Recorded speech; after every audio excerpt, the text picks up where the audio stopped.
Hello दोस्तों, नमस्कार। स्वागत है आपका हमारे इस चैनल में। जैसा कि आप सभी को पता है कि हमारे इस चैनल पर लगातार आयुष ऑफिसर के लिए क्लास चल रही हैं और इसी सीरीज में, इसी कड़ी में हमने जीके की सीरीज भी स्टार्ट कर दी, जिसकी क्लास लगातार आपके चैनल पर चल रही हैं। तो ये जीके का तीसरा पार्ट होने वाला है, ये तीसरी वीडियो होने वाली है। इससे पहले 2 वीडियो कवर हम कर चुके हैं। उसके अंदर हमने जो भारत के अंदर मूवमेंट वगैरह हुए थे उनसे रिलेटेड क्वेश्चन भी किए थे और थ्योरी भी कंप्लीट करी थी। और आज का जो टॉपिक रहेगा वो रहेगा आपका geography of India and Rajasthan. तो ज्योग्राफी ऑफ इंडिया वाला जो पोर्शन है वो 2 वीडियो में कवर हो जाएगा, आज की और अगली नेक्स्ट वीडियो में।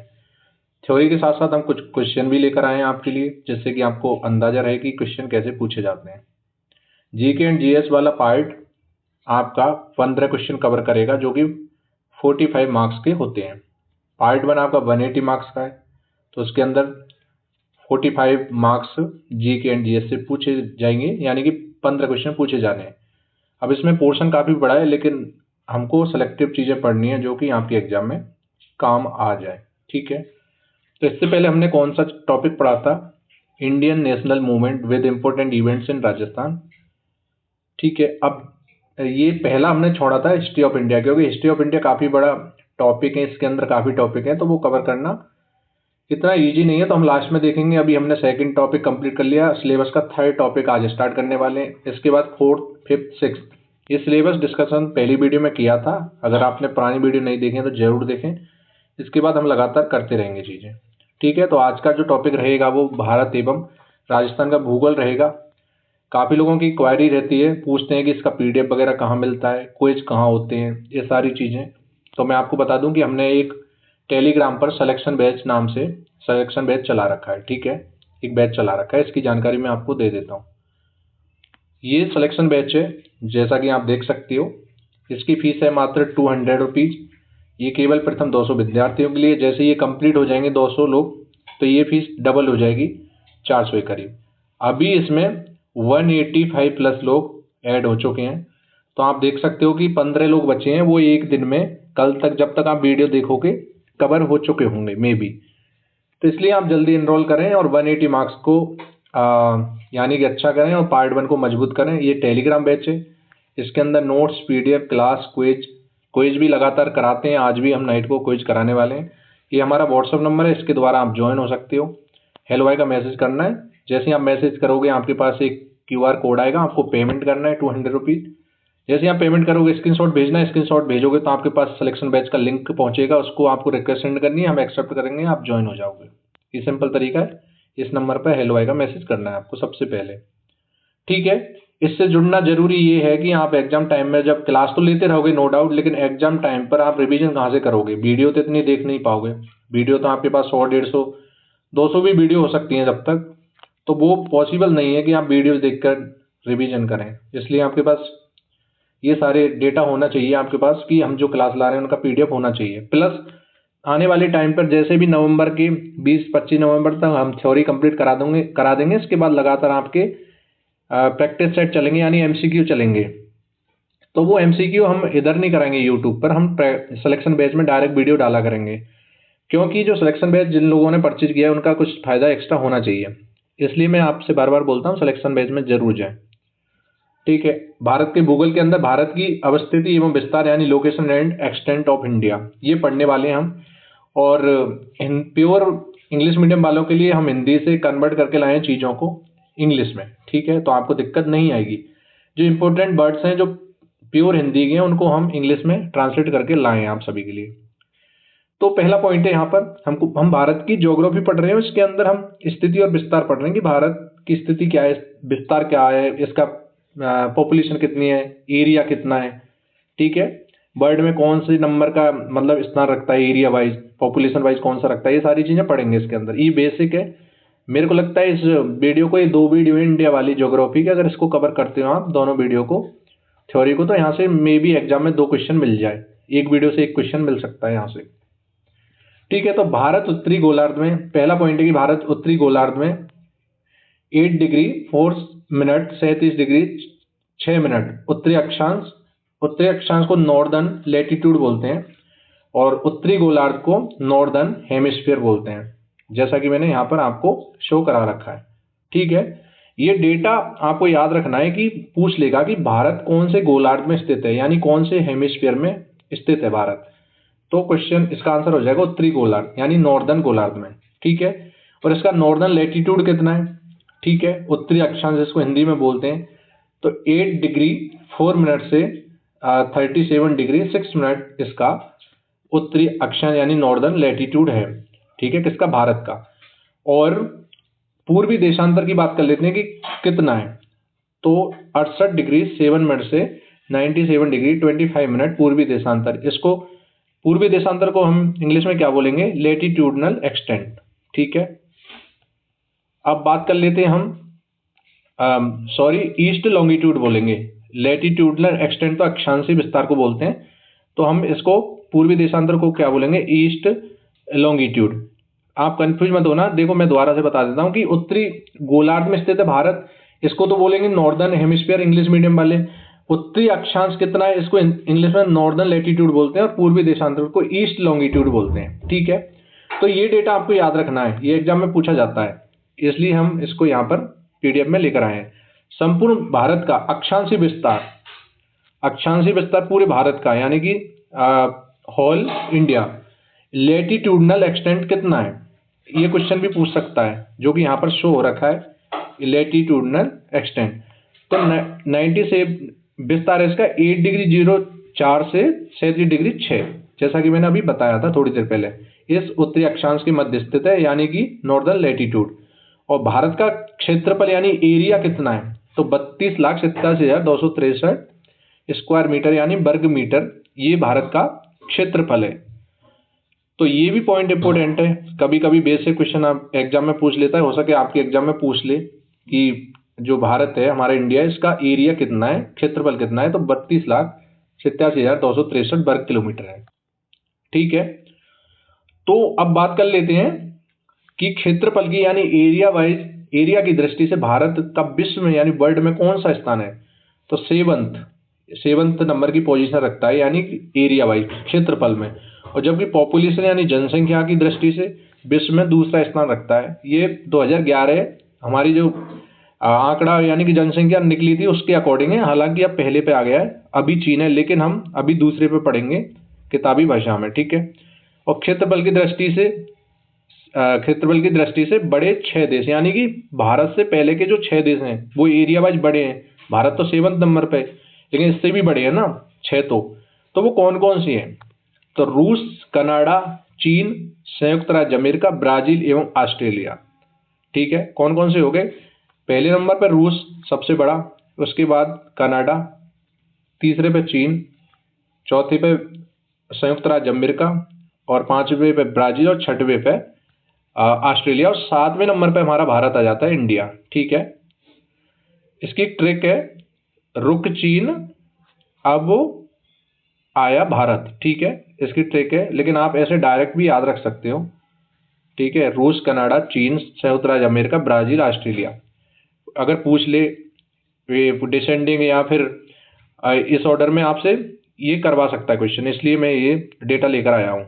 बाकी अपना इंडिया का तो याद रखना है कि कौन से नंबर, 7वां नंबर है विश्व में इसकी पोजीशन वर्ल्ड के अंदर, और इसका एरिया कितना है वो भी मैंने बता दिया, 32,87,263 वर्ग किलोमीटर ये एरिया है। भारत का क्षेत्रफल संपूर्ण विश्व के क्षेत्रफल का यानी कि जो इंडिया का जो एरिया है ना, वो पूरे वर्ल्ड के एरिया का 2.42% है, जबकि इसकी जनसंख्या संपूर्ण विश्व की जनसंख्या का 18% है। ये इंपॉर्टेंट फैक्ट है, आप याद रखना इसको कि भारत का क्षेत्रफल यानी एरिया है वो पूरे वर्ल्ड का जो 100% एरिया है उसका 2.42% है, जबकि जो 100% पॉपुलेशन है पूरे वर्ल्ड की उसका 18% अकेले भारत में पॉपुलेशन है।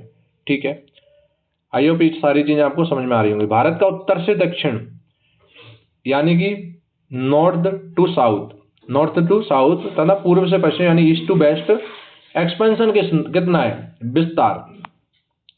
तो देखो मैप ऐसा होता है हमारा, ठीक है, ऐसे ये उत्तर हो गया यानी साउथ और नॉर्थ, और ये हो गया साउथ, और ये हो गया ईस्ट, और ये हो गया वेस्ट। आपको आई होप ये समझ में आ रही होंगी। ये नॉर्थ हो गया ये साउथ हो गया, ये ईस्ट हो गया, ये वेस्ट हो गया, ठीक है, डायरेक्शन के अकॉर्डिंग। तो यहाँ पर ये पॉइंट कह रहा है कि नॉर्थ टू साउथ, यानी कि उत्तर से दक्षिण का एक्सपेंशन यानी विस्तार कितना है, यानी लंबाई कितनी है इसकी, तो 3214 किलोमीटर यानी 3214, ऐसे याद रख सकते हो हम, 3214 ऐसे याद रख सकते हो। 3 से उल्टा जाएंगे ना, 3 2 1 4, ऐसे याद रख सकते हो। नॉर्थ टू साउथ इसकी लंबाई है, और चौड़ाई में विस्तार एक्सपेंशन कितना है, तो ये हो जाएगा हमारा पूर्व से पश्चिम, यानी यहाँ से यहाँ तक, तो ये हो जाएगा 2933 किलोमीटर। ये फैक्ट है, सारे के सारे आपको रट लेने हैं। अभी तक जितने भी मैंने फैक्ट बताए हैं सारे रटने हैं आपको, क्योंकि कुछ भी पूछ सकता है एग्जाम के अंदर। ये सारे इंपॉर्टेंट है, क्योंकि ये भारत की स्थिति चल रही है, विस्तार क्या क्या है इसका इंट्रोडक्शन ही चल रहा है, ठीक है। तो यहाँ से बेसिक क्वेश्चन बन जाता है। अब बात करते हैं भारत की स्थल सीमा की लंबाई, यानी कि लैंड बाउंड्री लेंथ कितनी है।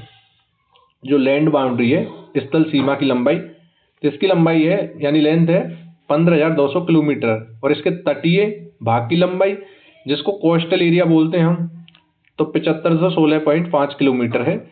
परंतु मुख्य भूमि के तटीय भाग की लंबाई 6100 किलोमीटर है। जो हमारा मेन कोस्टल एरिया है ना, मेन लैंड है जो उसका कोस्टल एरिया, उसकी लंबाई है वो 6100 किलोमीटर है ना। और बाकी जैसे टोटल अगर देखा जाए तो वो 7516 किलोमीटर है। ये दोनों फैक्ट याद रखने। और लैंड बाउंड्री टोटल बात करें स्थल सीमा की, तो वो 15,200 किलोमीटर है। और तटीय वाला जो, जैसे कि तटीय राज्य गोवा, ठीक है, गुजरात, जो समुद्र के किनारे किनारे में तट पे हैं, उनकी बात कर रहा है। टोटल वैसे लंबाई हमारी 7516.5 किलोमीटर है, लेकिन मुख्य भूमि है उसकी लंबाई है 6100 किलोमीटर बस। भारत की स्थल सीमा पर पाकिस्तान, अफगानिस्तान, चीन, नेपाल, भूटान, म्यांमार, बांग्लादेश, ये लैंड बाउंड्री यानी कि सीमा साझा करते हैं भारत के साथ। कौन कौन से देश हैं जो सीमा यानी कि लैंड बाउंड्री शेयर करते हैं, तो कौन कौन से हैं? पाकिस्तान एक तो याद रखना है, अफगानिस्तान है, चीन है, नेपाल है, भूटान है, म्यांमार है, बांग्लादेश है। तो कितने हो जाते हैं? 7, 1 2 3 4 5 6 7 देश हो जाते हैं। तो इसमें पूछेगा आपसे कि सबसे ज्यादा जो लंबाई है यानी कि जो स्थलीय सीमा है यानी सीमा शेयर करता है भारत, वो कौन से देश के साथ करता है, ठीक है, यानी क्षेत्रफल में, तो ये हो जाएगा बांग्लादेश के साथ। किसके साथ? बांग्लादेश के साथ शेयर करता है। और सबसे कम अफगानिस्तान के साथ करता है 106 किलोमीटर, और बांग्लादेश के साथ 4096 किलोमीटर है। ये दो फैक्ट तो आपको याद रखनी है, ठीक है। पाकिस्तान से राजस्थान की लगती है तो इसको भी याद रख लेना, ठीक है। 1070 किलोमीटर राजस्थान के साथ लगती है पाकिस्तान की, और टोटल भारत में कितनी लगती है? 3323 किलोमीटर। ये मैंने जब राजस्थान की वीडियो करा रहा था, राजस्थान ज्योग्राफी, तो वहां पर बहुत सारे पॉइंट पर मैंने जोर दिया है, ठीक है। भारत का सबसे दक्षिणी बिंदु इंदिरा पॉइंट है, यानी साउदर्न पॉइंट कौन सा है? तो इंदिरा पॉइंट है। ये निकोबार द्वीप समूह में स्थित है, यानी अंडमान निकोबार के अंदर है। पूर्व में इसका नाम पिगमेलियन पॉइंट था, ठीक है। यह भूमध्य रेखा से 876 किलोमीटर दूर है। भूमध्य रेखा को इंग्लिश में इक्वेटर बोलते हैं। भारत के सबसे उत्तरी बिंदु इंदिरा कॉल, यानी उत्तर में कौन सा पॉइंट है? नॉर्दर्न पॉइंट इंदिरा कॉल, जो कि लद्दाख में। और साउदर्न पॉइंट कौन सा है? इंदिरा पॉइंट, जो कि निकोबार द्वीप समूह में यानी अंडमान निकोबार में। ये आपको याद रखना है। ऐसे हमारी डायरेक्शन होती है, नॉर्थ इधर हो गया, ये साउथ हो गया। तो सबसे साउदर्न पॉइंट कौन सा है, यानी कि साउथ में सबसे दूर, यानी कि ये हो जाएगा हमारा इंदिरा पॉइंट, जो कि निकोबार, अंडमान निकोबार में इस साइड में, ठीक है। और उत्तरी पॉइंट कौन सा है? तो वो इंदिरा कॉल हो जाएगा, जो कि लद्दाख में यहाँ पर, ठीक है। तो ये याद रखना, पूछा जाता है। ये छोड़ सकते हो, ये रेखा 1914 ईस्वी में शिमला में निर्धारित की गई, इसको छोड़ सकते हो, ठीक है। अब बात आ जाती है भारत एवं चीन की सीमा को क्या कहते हैं, ठीक है। पर आपने देखा होगा भारत और पाकिस्तान की तो रेड क्लिफ रेखा होती है, जो कि मैंने पहले वाली वीडियो में भी कराया हुआ है। तो भारत और चीन की सीमा है ना, उसको मैकमोहन रेखा कहते हैं। यह रेखा 1914 ईस्वी में शिमला में निर्धारित की गई थी। लेकिन ये पॉइंट इंपोर्टेंट है कि भारत एवं चीन की सीमा को मैकमोहन रेखा कहते हैं। भारत और अफगानिस्तान के बीच डूरंड रेखा, ये भी पॉइंट इंपोर्टेंट है कि पाकिस्तान इंडिया और पाकिस्तान के मध्य, तो भारत और पाकिस्तान के मध्य तो रेड क्लिफ रेखा, ओके। और भारत एवं चीन के मध्य की सीमा को क्या कहते हैं, जो बाउंड्री लैंड शेयर करते हैं, तो मैकमोहन रेखा।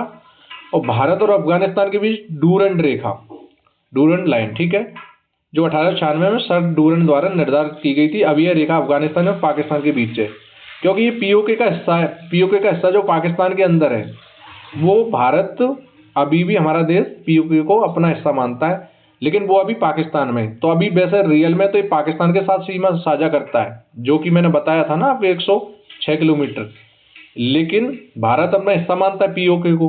तो इसलिए भारत की सीमा बताई जाती है कि अफगानिस्तान के साथ लगती है, क्योंकि वो पीओके वाले एरिया, वो अफगानिस्तान वाला एरिया, ठीक है, वहां पर जिसकी बाउंड्री लगती है वो पीओके से लगती है अफगानिस्तान के साथ। ये है पॉइंट, ये रेखा अफगानिस्तान एवं पाकिस्तान के बीच है। भारत एवं पाकिस्तान के बीच रेड क्लिफ रेखा, जो कि मैंने अभी बताया था, ये भी इंपॉर्टेंट है, इसका याद रखना। 15 अगस्त 1947 ईस्वी को सर एम रेड क्लिफ द्वारा निर्धारित की गई थी। 15 अगस्त 1947 को, जब हमारा देश आजाद हुआ था, भारत और पाकिस्तान के बीच की रेड क्लिफ रेखा है, ठीक है। और दक्षिण में यानी साउथ में श्रीलंका भारत से पाक जल संधि तथा मन्नार की खाड़ी द्वारा अलग होता है। दक्षिण में जो श्रीलंका है वो भारत से कौन सी जल संधि या कौन सी खाड़ी के द्वारा, पाक जल संधि और मन्नार की खाड़ी द्वारा अलग होता है। अब इसको इंग्लिश में पाक जल संधि को पाक स्ट्रेट बोलते हैं और मन्नार की खाड़ी को गल्फ ऑफ मन्नार बोलते हैं।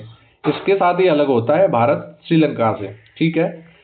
और भारत का मानक समय इलाहाबाद के पास नैनी से गुजरने वाली, ये सारे पॉइंट याद रखने हैं, अभी तक एक भी पॉइंट आपको छोड़ना नहीं है जितना मैंने बताया है।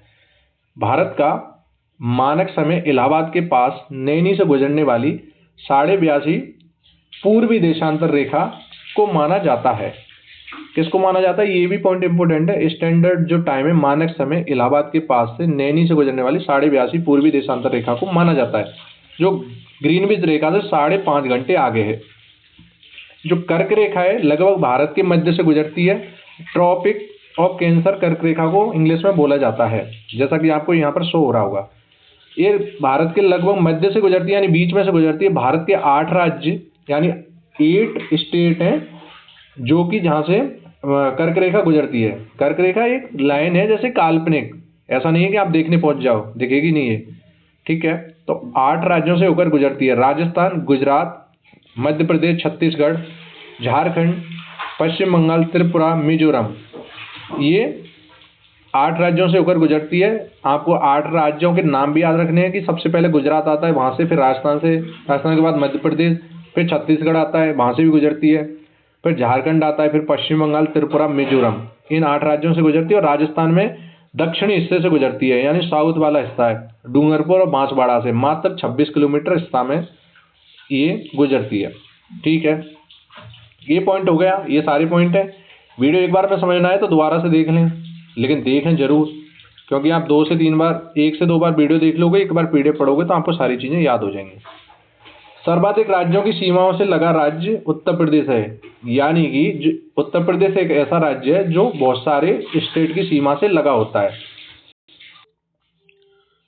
तो उत्तर प्रदेश कैसा राज्य है, जो कि बहुत सारी राज्यों की सीमाओं से, यानी सबसे ज्यादा राज्यों की सीमा इसी से लगती है। तो Uttar Pradesh is the state the shares borders with the maximum number of states, ठीक है। इनकी सीमा 8 राज्यों से लगती है। देखो 8 राज्यों से अपनी बॉर्डर शेयर करता है कौन, उत्तर प्रदेश। भारतीय उपमहाद्वीप में सम्मिलित देश, यानी भारत को एक उपमहाद्वीप बोला जाता है। इसमें शामिल देश कौन कौन से हैं, भारत भी है, पाकिस्तान भी है, बांग्लादेश भी है, नेपाल भी है, भूटान भी है। ये भारत उपमहाद्वीप में स्थित देश हैं। 1 2 3 4 5 देश हैं जो कि भारत उपमहाद्वीप बनाते हैं, ठीक है। भारत में 9 तटवर्ती राज्य हैं, यानी कोस्टल स्टेट कितने हैं, 9। इनमें सबसे लंबी तटवर्ती सीमा गुजरात एवं सबसे छोटी गोवा के साथ लगती है। किसके साथ, गोवा के साथ लगती है। और सबसे लंबी तटवर्ती सीमा गुजरात के साथ लगती है। कोस्टल स्टेट कितने हैं भारत में, 9 है, ठीक है। और भारत के राज्य जिनकी सीमा पाकिस्तान से लगती है, भारत के राज्य कौन कौन से हैं जिनकी सीमा पाकिस्तान से लगती है, एक तो जम्मू कश्मीर की लगती है, ठीक है, ये बॉर्डर शेयर करता है जम्मू कश्मीर पाकिस्तान के साथ। एक पंजाब करता है, एक राजस्थान करता है, एक गुजरात करता है। तो कितने स्टेट हो गए, 4 हो गए। कौन कौन से पूछ लेता है कि भारत का वह कौन सा राज्य जो पाकिस्तान के साथ सीमा साझा करता है, यानी कि बॉर्डर शेयर करता है? तो ऑप्शन आ जाएगा जम्मू कश्मीर आ जाएगा और 2-3 अलग आ जाएंगे, तो जम्मू कश्मीर टिक कर देना। या पूछ लेगा इनमें से कौन सा नहीं है जो सीमा साझा नहीं करता? एक जम्मू आ जाएगा, एक पंजाब दे देगा, एक राजस्थान दे देगा, एक एमपी या कोई दूसरा स्टेट दे देगा, महाराष्ट्र, तो वो नहीं करता। ये तीनों करते हैं और एक चौथा गुजरात भी करता है। ऐसे क्वेश्चन पूछे जाते हैं। जैसे ये वीडियो या चैप्टर फिनिश होंगे, हम बहुत सारे एमसीक्यू और पीवाईक्यू करेंगे, जिससे आपको पता लग जाएगा कि क्वेश्चन कैसे पूछे जाते हैं। ठीक है। भारत एवं चीन की सीमा से सटे राज्य, यानी कि जो भारत है और चीन की सीमा है, यानी जो बॉर्डर है भारत और चीन का, उसके मतलब उसको छूने वाले राज्य कौन कौन से हैं, ये कह रहा है। तो एक तो जम्मू कश्मीर से टच होती है भारत की सीमा, यानी चीन के साथ, चीन और भारत के साथ सटे राज्य। तो एक हिमाचल प्रदेश, उत्तराखंड, सिक्किम और अरुणाचल प्रदेश, इनके साथ ये सीमा साझा करता है। ठीक है, इतने राज्य हैं जो चीन के साथ सीमा साझा करते हैं, यानी बॉर्डर शेयर करते हैं। तो पूछ लेता है कि भारत एवं चीन के साथ कौन कौन से राज्य, यानी कि बाउंड्रीज शेयर करते हैं, बॉर्डर शेयर करते हैं, कौन से वो स्टेट हैं, वो राज्य हैं। तो ये राज्य याद रखने हैं आपको, स्टेट हैं कौन कौन से? जम्मू कश्मीर, हिमाचल, उत्तराखंड, सिक्किम, अरुणाचल प्रदेश। भारत के राज्य जिनकी सीमा नेपाल से लगती है, तो नेपाल से लगने वाले एक तो उत्तर प्रदेश हो गया, उत्तर प्रदेश के बाद बिहार, पश्चिम बंगाल, सिक्किम, उत्तराखंड। एक बार में चीज़ें याद नहीं होंगी, 1 से 2 बार रिवाइज करोगे, यानी कि वीडियो देखोगे, उसके बाद आप पीडीएफ से पढ़ना, तो चीज़ें समझ में आ जाएंगी। क्योंकि मेडिकल बैकग्राउंड वाले बच्चे मतलब इतना ध्यान नहीं देते और प्लस बोरिंग सब्जेक्ट लगता है, तो इसलिए इतना तो पढ़ना ही है जितना हम क्लास में करवा रहे हैं। उसके अलावा पीडीएफ देख लें और लास्ट में हम एमसीक्यू भी करेंगे, उन पर भी थोड़ा ध्यान दोगे तो चीज़ें कवर हो जाएंगी। तो भूटान की सीमा से लगे राज्य, अब भूटान के साथ भी भारत की सीमा लगती है, तो उसमें राज्य कौन कौन से हैं जो सीमा साझा करते हैं, यानी बॉर्डर शेयर करते हैं? सिक्किम, पश्चिम बंगाल, आसाम और अरुणाचल प्रदेश। और म्यांमार की सीमा से लगे राज्य, ठीक है, भूटान हो गया। म्यांमार से देश से भी लगती है, म्यांमार कंट्री से हमारे देश की सीमा, तो कौन कौन से राज्य लगाते हैं? मणिपुर, अरुणाचल प्रदेश, नागालैंड, मिजोरम, ये सब के साथ सीमा लगती है। अब बात कर लेते हैं बांग्लादेश की, क्योंकि सबसे ज़्यादा बांग्लादेश के साथ सीमा साझा करता है भारत। ठीक है, तो असम, मिजोरम, त्रिपुरा, मेघालय, पश्चिम बंगाल, ठीक है, 3 अर्धचंद्राकार समुद्र तट कन्याकुमारी में मिलते हैं। अब देखो, अब बात कर लेते हैं, ये तो हो गया बेसिक कि भारत की स्थिति क्या है, कौन कौन से राज्य तटीय सीमा है, यानी कि और कोस्टल स्टेट। ठीक है, तटवर्ती राज्य को कोस्टल स्टेट बोलते हैं। और भारत जो देश है उसकी सीमा कितने अदर देश से लगती है, ठीक है, वो भी देख लिया। और सबसे ज़्यादा कौन से राज्य की लगती है, कौन कौन से के साथ कम लगती है, वो भी देख लिया। और ये भी देख लिया कि जैसे भारत और चीन की सीमा लगती है, वो कौन कौन से राज्य बनाते हैं। ठीक है, भूटान की सीमा कौन कौन से राज्य के साथ लगती है, म्यांमार की, बांग्लादेश की, ये सब पढ़ लिया, क्योंकि क्वेश्चन ऐसा ही पूछा जाता है। और जब एमसीक्यू करेंगे तो समझ में आएंगी चीज़ें। अब बात कर लेते हैं पास से रिलेटेड, यानी दर्रा जिसको बोलते हैं हिंदी में। जोजिला दर्रे का निर्माण सिंधु नदी द्वारा, शिपकिला दर्रे का निर्माण सतलज नदी द्वारा, जेलेपे दर्रा का निर्माण तीस्ता नदी द्वारा। ये तीनों इंपोर्टेंट हैं, इसलिए मैं यहाँ पर लेके आया हूँ, ये एग्जाम में बार बार पूछे जाते हैं। जो जोजिला दर्रा है वो सिंधु नदी द्वारा, ठीक है, इसका निर्माण किसके द्वारा हुआ है? सिंधु नदी के द्वारा, सिंधु रिवर है। ठीक है, शिपकिला दर्रा है, दर्रे को पास बोलते हैं इंग्लिश में। शिपकिला दर्रे का निर्माण सतलज रिवर, सतलज नदी द्वारा, और जेलेपा दर्रे का निर्माण तीस्ता नदी के द्वारा हुआ है। इसको आपको याद रखना है। भारत के प्रमुख दर्रे, मेजर पासेस ऑफ इंडिया, ठीक है, दर्रे यहाँ पर, और एक तरफ उनके स्टेट दे रखे हैं, केंद्र शासित प्रदेश। ओके, तो मेजर पासेस ऑफ इंडिया, एक तरफ ये दर्रे पासेस दे रखे हैं और एक तरफ स्टेट यानी यूटी, केंद्र शासित प्रदेश भी दे रखे हैं। ठीक है, तो काराकोरम, पीर पंजाल और बनिहाल और बुर्जिल दर्रा ये जम्मू कश्मीर के अंदर है। कहाँ पर है? जम्मू कश्मीर के अंदर। और जोजिला दर्रा है वो लद्दाख में। ये याद रखने, यहाँ से क्वेश्चन पूछ लेगा। जोजिला पास बोलते हैं इसको इंग्लिश में। सिपकी, रोहतांग और बाड़ा लाचा दर्रा हिमाचल प्रदेश में, लिपुलेख दर्रा, माना और नीति दर्रा उत्तराखंड में, और नाथुला, जेलेपया दर्रा सिक्किम में, और तुजु दर्रा मणिपुर। तो अब बात कर लेते हैं बोंडेला, यांगपांग दर्रा, दिफू दर्रा, ये अरुणाचल प्रदेश में। ठीक है, सबसे ज्यादा ऊंचा दर्रा कौन सा है, मतलब भारत के अंदर लेंथ, ऊंचाई, हाइट की बात करें तो ग्योंगला दर्रा है। ठीक है, ग्योंगला, वो कहाँ पर पड़ता है, लद्दाख में पड़ता है, सियाचिन ग्लेशियर के अंदर। उसको याद रख लेना नाम से। बाकी ये हैं जो मैंने आपको एक चार्ट में दे दिए, यहाँ से पूछा जाता है बार बार, एग्जामिनर क्वेश्चन करता है। एक तो ये करता है कि जोजिला जो पास है, जोजिला दर्रा है, उसका निर्माण जो होता है वो कौन सी नदी के द्वारा, एक तो सिंधु नदी। और सिपकीला दर्रा, इसका निर्माण ये कहाँ पे, सिपकीला, ये मैंने बताया हिमाचल में, कहाँ पर, हिमाचल के अंदर है। ठीक है, और जोजिला कहाँ बताया, जोजिला बताया लद्दाख में। सिपकीला दर्रा सतलज नदी द्वारा, और जेलप्पा दर्रा तिस्ता नदी द्वारा इनका निर्माण हुआ है। ओके, तो ये चार्ट मैंने दे रखा है कि कौन सा पास है जो दर्रा है वो कहाँ पर पड़ता है। ठीक है, ये इन स्टेट या यूटी में पड़ता है। ओके, अब दर्रे का मतलब क्या होता है, आप सोच रहे होंगे दर्रा दर्रा क्या है। तो ये होता है एक दूसरे शहर से कनेक्ट करने वाला एक रास्ता होता है, या फिर एक पहाड़ी से दूसरे पहाड़ी वाला कनेक्ट करने वाला रास्ता होता है ये। ठीक है, अब दूसरा पॉइंट आ जाता है, ये तो भारत के प्रमुख दर्रे पढ़ लिए, मेजर पासेस ऑफ इंडिया। अब पढ़ लेते हैं पश्चिमी घाट के दर्रे, यानी कि पासेस ऑफ वेस्टर्न घाट। अब वेस्टर्न घाट में जो, जैसे भारत का मैप ऐसा होता है, तो जो इस साइड पश्चिम वाली एरिया में जो हमारे राज्य आते हैं, तो उनकी साइड कौन कौन सी ये दर्रे हैं, यानी पासेस हैं। तो यहाँ पर ये चार्ट में दे रखा है, एक तरफ दर्रा यानी पास, एक तरफ ऊंचाई हाइट यानी कि मीटर में दे रखी है, स्थिति सिचुएशन दे रखी है। तो जो थालघाट दर्रा है उसकी हाइट याद करो या ना करो, लेकिन ये याद जरूर रखना है आपको कि नासिक और मुंबई के बीच का संपर्क मार्ग है।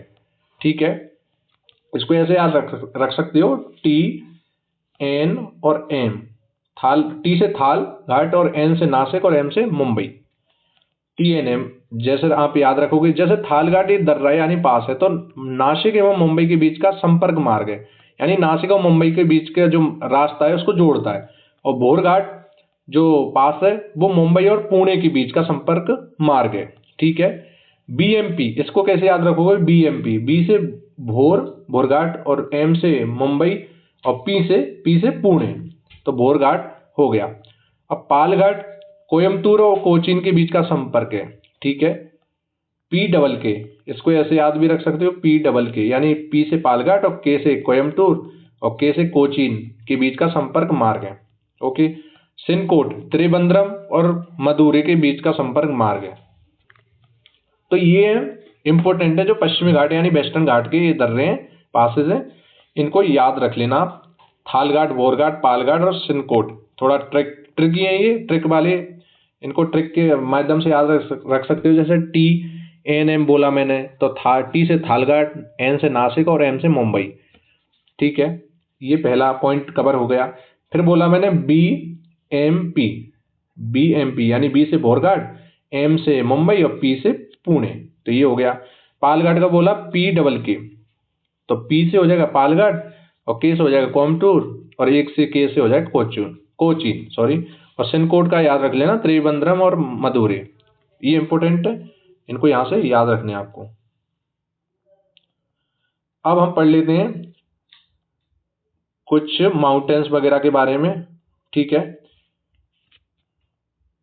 देश के कुल क्षेत्रफल के, यानी कि जो हमारे देश का एरिया है टोटल, उसका 10.75% भाग उच्च पर्वत श्रेणियां हैं, यानी हाई माउंटेन्स रेंज है।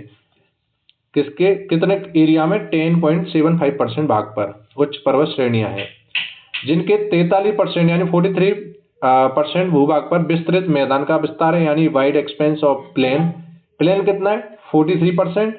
और हाई माउंटेन रेंज कितनी है, टोटल 100% जो हमारा क्षेत्रफल है उसका ये बता रहा है कि 10% पर, तो 10.75% पर तो हाई माउंटेन रेंज है, यानी उच्च पर्वत श्रेणियां है, और 43% पर मैदानी भाग है, यानी कि वाइड एक्सपेंस ऑफ प्लेन। ठीक है, विस्तृत मैदान का विस्तार है। और भौतिक रचना और धरातल के स्वरूप के अनुसार भारत को 5 भागों में, कितने भागों में, 5 भागों में बांटा गया है। किसके आधार पर, फिजिकल स्ट्रक्चर एंड सरफेस के आधार पर, यानी इसको हिंदी में भौतिक रचना और धरातल के रूप में बोला जाता है। 5 भागों में बांटा गया है। वो कौन कौन से 5 भाग, ठीक है, उत्तरी, पर्वतीय मैदान यानी नॉर्दर्न माउंटेन प्लेन, और विशाल मैदान यानी वास्ट प्लेन्स, और प्रायद्वीपीय पठार यानी पेनिनसुलर प्लेट्यू, और मरुस्थलीय प्रदेश यानी डेजर्ट रीजन, और समुद्र तटीय मैदान यानी कोस्टल प्लेन। ठीक है, ये चीजें हो गई आपकी। तो 5 भागों में भौतिक रचना और धरातल के आधार पर बांटा गया है। तो इसको इंग्लिश में फिजिकल स्ट्रक्चर एंड सरफेस के अनुसार बोलेंगे। 5 भागों में इसको डिवाइड किया है यानी बांटा गया है। तो उत्तरी पर्वतीय मैदान हो गया, विशाल मैदान हो गया, प्रायद्वीपीय पठार हो गया, मरुस्थलीय प्रदेश हो गया, और समुद्र तटीय मैदान हो गया। उत्तरी पर्वतीय मैदान को नॉर्दर्न माउंटेन प्लेन बोलेंगे, और वास्ट प्लेन किसको बोलेंगे, विशाल मैदान को, प्रायद्वीपीय पठार पेनिनसुलर प्लेट्यू, और मरुस्थलीय प्रदेश डिजर्ट रीजन, जो कि राजस्थान में सबसे ज्यादा मरुस्थलीय एरिया है, डिजर्ट वाला एरिया है। होने को तो गुजरात हरियाणा में है लेकिन बहुत कम। समुद्र तटीय मैदान इसका ये 5वें नंबर का भाग है। ठीक है, प्राचीन काल में हिमालय की जगह तैतीस सागर था, तैतीस सी किसी की जगह, हिमालय की जगह। हिमालय की उत्पत्ति के संबंध में आधुनिक सिद्धांत प्लेट विवर्तनिकी है। इस पॉइंट को आप छोड़ सकते हो। उत्तर के पर्वतीय क्षेत्र को 4 प्रमुख समांतर पर्वत श्रेणी क्षेत्रों में विभाजित किया जाता है। तो 4 कौन कौन से, जो उत्तर वाला एरिया है, उत्तर के पर्वत हैं साउथ में, तो उनको 4 भागों में विभाजित किया जा सकता है, यानी 4 भागों में डिवाइड किया जा सकता है। तो वो कौन कौन से हैं? ट्रांस हिमालय, दूसरा हिमाद्री या सर्वोच्च बृहद हिमालय, और तीसरा हिमालय श्रेणी, लघु व मध्य हिमालय, और शिवालिक। इनको एक एक बारी बारी से पढ़ते हैं हम। ट्रांस हिमालय क्षेत्र, ट्रांस हिमालय रीजन, इसके अंतर्गत काराकोरम, लद्दाख, जास्कर, ये आदि पर्वत श्रेणी आती हैं। बृहद हिमालय में जोजिला, पीर पंचाल और बनिहाल, और जास्कर श्रेणी में फोटुला, लद्दाख श्रेणी में खरदुंगला दर्रा स्थित है। कश्मीर हिमालय क्षेत्र में ही मीठे जल की झील डल, जो मीठे पानी की झील है वो डल एवं वुलर कहाँ पर है? कश्मीर हिमालय में। और खारे जल की झील पोंगोंग और सुमोरीरी स्थित है। ये कहाँ पर है? ट्रांस हिमालय के अंतर्गत ही आती हैं। ठीक है, तो ट्रांस हिमालय जो होता है, जो उत्तर में पर्वतीय क्षेत्र है, उसके अंतर्गत कौन कौन से एरिया यानी पर्वत श्रेणी आती है? काराकोरम, लद्दाख, जास्कर, ये पर्वत हैं। ठीक है, माउंटेन्स हैं, इनको याद रख लेना। और ये दर्रे हैं, इनको भी याद रख सकते हो। कश्मीर हिमालय क्षेत्र में ही मीठे पानी की झील है, कौन सी? डल और वुलर, और खारे पानी की झील पेंगोंग और सुमोरीरी। ठीक है, सेकंड नंबर का पॉइंट आ जाता है, क्योंकि इनको फोर्थ पार्ट में डिवाइड किया गया है। हिमाद्री या सर्वोच्च या बृहद हिमालय, इसके 3-4 नाम है, इसको याद रखना। कैसे याद रखोगे? हिमाद्री भी बोलेंगे इसको, सर्वोच्च भी बोलेंगे, बृहद हिमालय भी बोलेंगे। ठीक है, हाईएस्ट या ग्रेटर हिमालय जिसको इंग्लिश में बोलते हैं। ये हिमालय की सबसे ऊंची श्रेणी है। सबसे ऊंची श्रेणी हिमालय की कौन सी है? ये हाईएस्ट या ग्रेटर हिमालय यानी बृहद हिमालय, जिसकी ऊंचाई औसत 6000 मीटर है। विश्व की सबसे ऊंची चोटी एवरेस्ट, माउंट एवरेस्ट इसी पर्वत श्रेणी में स्थित है। कंचनजंगा, नंगा पर्वत, नंदा देवी, कॉमेट एवं नाम चाबरवा आदि इसके महत्वपूर्ण शिखर हैं। यानी ये सबसे ऊंची है, विश्व की सबसे ऊंची चोटी जो माउंट एवरेस्ट है वो इसी हिमालय के अंतर्गत आती है। यानी हिमाद्री यहाँ पे सर्वोच्च जिसको हाईएस्ट बोलते हैं, बृहद हिमालय यानी ग्रेटर हिमालय जिसको बोला जाता है। ठीक है, हिमालय श्रेणी या लघु व मध्य हिमालय जिसको हिमाचल रेंज या लेसर या मिडिल हिमालय बोला जाता है। हिमाचल श्रेणी में लघु व मध्य हिमालय, इस श्रेणी में पीर पंजाल, धौलाधर, मसूरी, जो कि आपने नाम सुना होगा, नागटीबा, महाभार श्रेणियां इसी के अंतर्गत आती हैं। हिमालय श्रेणी या लघु या मध्य, इसी का नाम है, लेसर या मिडिल हिमालय बोल सकते हो। बृहद व लघु हिमालय के मध्य कश्मीर घाटी भी आती है, लाहौल स्पीति भी आती है, कुल्लू और कांगड़ा की घाटियां भी है। यहाँ अल्पाइन चारागाह है। कौन सा चारागाह है? अल्पाइन, जिन्हें कश्मीर घाटी में गुलमर्ग, सोनमर्ग तथा उत्तराखंड में बुग्याल या प्यार बोला जाता है। ये इंपोर्टेंट पॉइंट है। ठीक है, जो चारागाह है, जहाँ पर चारागाह है, घास वगैरह उगती हैं। ठीक है, जिन्हें कश्मीर घाटी में क्या बोलेंगे? गुलमर्ग और सोनमर्ग। अगर मर्ग दिख जाए लास्ट में तो समझ जाना कि कश्मीर में इनको बोला जाता है। और बुग्याल या प्यार उत्तराखंड में बोला जाता है। ओके, नेक्स्ट पॉइंट की बात कर लेते हैं। शिवालिक या निम्न या बाह्य हिमालय, ठीक है, जिसको लोअर या आउटर हिमालय बोला जाता है। ये 4th नंबर का भाग है। तो ये हिमालय का नवीनतम हिस्सा है, यानी नया है। शिवालिक व लघु हिमालय के बीच कई घाटियां हैं। पश्चिम में इन्हें दून या द्वार कहते हैं, जैसे देहरादून, हरिद्वार, इसको पश्चिम में इन्हें दून या द्वार कहते हैं। अरावली पर्वत राजस्थान में स्थित है। अब ये हिमालय के बारे में पढ़ लिया था, इतना ही पढ़ना है, इसके अलावा ज्यादा डिटेल में जाओगे तो पीएचडी भी हो जाएगी, फिर भी ये खत्म नहीं होगा। लेकिन क्वेश्चन बनेगा तो यहां से बन जाएगा, ठीक है। अरावली पर्वत राजस्थान में स्थित है, यानी अरावली पर्वतमाला है वो कहां पर स्थित है, राजस्थान के अंदर स्थित है। और यह अति प्राचीन चट्टानों से बना है, यानी काफी पुराना है। इसकी सर्वोच्च चोटी माउंट आबू पर स्थित गुरु शिखर है। कौन सी इंपोर्टेंट है, गुरु शिखर को याद रख लेना। माउंट आबू सिरोही जिले के अंतर्गत आती है। सबसे बड़ी चोटी है, किसकी है, ये अरावली पर्वतमाला की है। ये राजस्थान में स्थित है और ये चोटी भी राजस्थान में स्थित है, जिसकी ऊंचाई, किसकी ऊंचाई, गुरु शिखर की जो माउंट आबू पर स्थित है 1722 मीटर है, ठीक है, 1722 मीटर। लेकिन 5 मीटर का, 5 से 6 मीटर का एक मंदिर बना हुआ है, जैसे कि जिससे इसकी 1727-28 मीटर ऊंचाई हो जाती है। लेकिन 1722 या 1728 एक ऑप्शन आएगा आपके एग्जाम में, ठीक है। अरावली के पश्चिम में लूनी नदी, ठीक है, यानी कि वेस्ट में, अरावली के वेस्ट में, और पूर्व में बनास नदी बहती है। ये रिवर की बात हो रही है, यहाँ पर इंपोर्टेंट फैक्ट है कि जो अरावली गुजर रही है, अरावली पर्वतमाला, जैसे कि राजस्थान का मैप है, ठीक है, मैं बना देता हूं, ठीक है, ऐसे। तो हमारी अरावली पर्वतमाला यहां से जैसे गुजर रही है, ठीक है, ये देखो आप, तो इसके जो पश्चिम वाला एरिया है, ठीक है, और ये एरिया कौन सा है, पश्चिम के अलावा पूर्वी वाला। तो पश्चिम यानी कि वेस्ट में तो कौन सी नदी गुजर रही है, लूनी रिवर, और इधर पूर्व में बनास नदी बहती है। इस अरावली की बात कर रहे हैं, इसकी डायरेक्शन की बात हो रही है, ठीक है। अब मालवा का पठार, ये मालवा प्लेट्यू आ गया। मालवा का पठार मध्य प्रदेश और छत्तीसगढ़ राज्य में स्थित है। ये फैक्ट हैं, सारे के सारे फैक्ट आपको रटने हैं कि मालवा का पठार कहां पर स्थित है। तो मध्य प्रदेश और छत्तीसगढ़ स्टेट में स्थित है ये, ठीक है। क्वेश्चन कैसे आता है कि अरावली पर्वतमाला की सबसे ऊंची चोटी कौन सी है, तो माउंट आबू ऑप्शन होगा, और माउंट आबू पर गुरु शिखर है, ठीक है। सर्वोच्च चोटी माउंट आबू पर स्थित गुरु शिखर है, जिसकी पूछ सकता है कि अरावली पर्वतमाला की सर्वोच्च स्थान गुरु शिखर, जिसकी ऊंचाई कितनी है, यानी हाइट कितनी है, तो 1722 मीटर, ऐसे भी पूछ सकता है। अरावली के पश्चिम में कौन सी नदी बहती है, तो लूनी नदी, और पूर्व में है यानी ईस्ट में बनास नदी बहती है। और मालवा का पठार कौन कौन से राज्य में है, तो मध्य प्रदेश एवं छत्तीसगढ़ में, जिसको प्लेट्यू बोलते हैं पठार को। यह ज्वालामुखी चट्टानों से बना है, इससे चंबल और बेतवा नदी निकलती है। जो मालवा का पठार है, इससे कौन कौन सी नदी निकलती है, तो चंबल और बेतवा नदी निकलती हैं। ये भी इंपॉर्टेंट फैक्ट है। विंध्याचल का पठार झारखंड, उत्तर प्रदेश और छत्तीसगढ़ में स्थित है। विंध्याचल का पठार, विंध्याचल प्लेट्यू। मालवा का तो मध्य प्रदेश और छत्तीसगढ़ में पढ़ लिया आपने, लेकिन विंध्याचल का भी आपको पढ़ना है। तो ये कहां पर है, झारखंड, उत्तर प्रदेश, छत्तीसगढ़ में। ये पठार उत्तर भारत को दक्षिण भारत से अलग करता है। बहुत ही अच्छा इंपॉर्टेंट पॉइंट है। जो विंध्याचल का पठार है वो भारत को, उत्तर भारत को दक्षिणी भारत से अलग करता है, ठीक है। मैकाल का पठार छत्तीसगढ़ में है। ये सारे फैक्ट हैं, क्वेश्चन बनते हैं इनसे।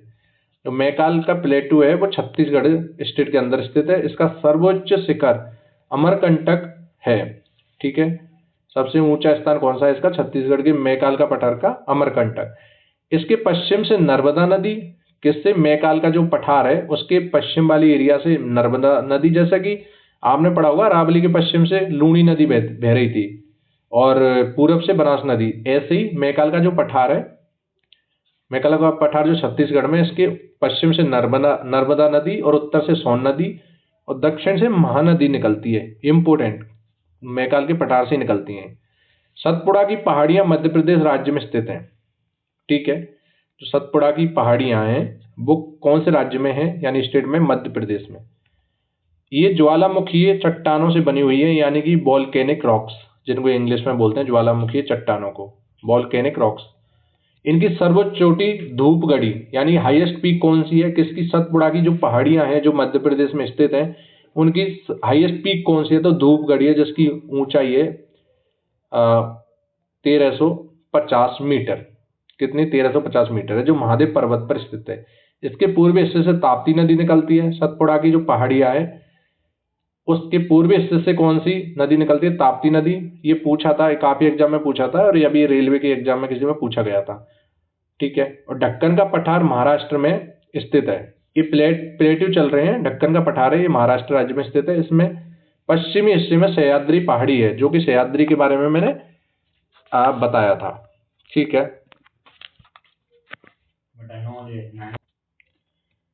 तो ढक्कन का पठार हमने पढ़ लिया, कौन सी स्टेट में आता है? महाराष्ट्र राज्य में। दक्कन का पठार कहाँ पर स्थित है? दक्कन प्लेट्यू महाराष्ट्र राज्य में। इसमें पश्चिमी हिस्से में सह्याद्री पहाड़ी भी है। ठीक है। अब हिमालय का प्रादेशिक विभाजन, territorial division of the Himalayas. ठीक है। हिमालय का प्रादेशिक विभाजन पढ़ लेते हैं, यानी कि कौन सा हिमालय कौन कौन सी नदियों के बीच में यानी विस्तार है, एक्सपेंशन है। ठीक है, ये पढ़ लेते हैं हम। जो पंजाब हिमालय है, ठीक है, पंजाब हिमालय सिंधु एवं सतलज नदियों के मध्य में है। ठीक है। कुमायूं हिमालय सतलज एवं काली नदियों के मध्य में स्थित है। नेपाल जो हिमालय है वो काली एवं तीस्ता नदियों के मध्य स्थित है। असम हिमालय वो तीस्ता एवं दिहांग नदियों के मध्य में स्थित है। ये पूछ लेता है एग्जामिनर, क्वेश्चन कैसे आता है कि पंजाब हिमालय कौन कौन सी नदियों के मध्य में स्थित है? तो सिंधु एवं सतलज नदी ऑप्शन में होंगे 100%।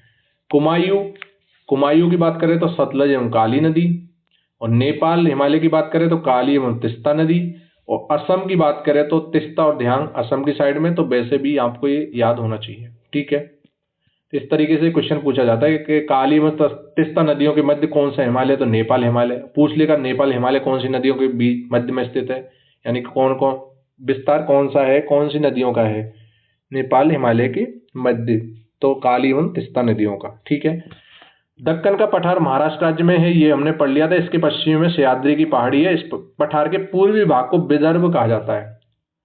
पूर्वी भाग को क्या कहा जाता है? जो यानी कि ईस्ट वाला जो पार्ट है किसका? जो दक्कन का पठार है उसका, तो उसको क्या कहा जाएगा? विदर्भ। ठीक है। और धारवाड़ का पठार कर्नाटक राज्य में है। कहां पर है? कर्नाटक स्टेट में धारवाड़ का पठार, यानी धारवाड़ प्लेट्यू।